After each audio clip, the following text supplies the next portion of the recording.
شروع کرتا ہوں پاک پروردگار کے نام سے جو کہ دلوں کے بھید جانتا ہے۔ فیض وظائف کے معزز ناظرین، السلام علیکم۔ روزہ ہر قسم کی بری عادات اور گناہوں سے بچتے ہوئے رکھا جائے تو قرآن و حدیث میں بیان کیے گئے تمام فضائل بآسانی حاصل ہو سکتے ہیں۔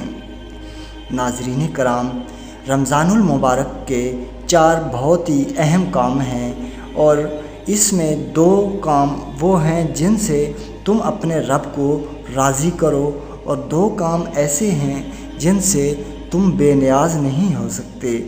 پس وہ 2 کام جن سے تم اپنے پروردگار کو راضی کرو، ایک لا الہ الا اللہ کا ورد کرو اور دوسرا تم اللہ سے مغفرت مانگو۔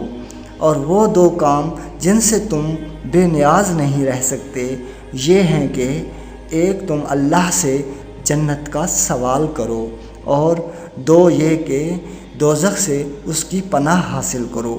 اور جس شخص نے کسی روزہ دار کو پانی پلایا، اللہ تعالیٰ اس کو میرے حوض سے ایسا پانی نصیب کریں گے کہ جنت میں داخل ہونے تک اس کو پیاس نہ لگے گی۔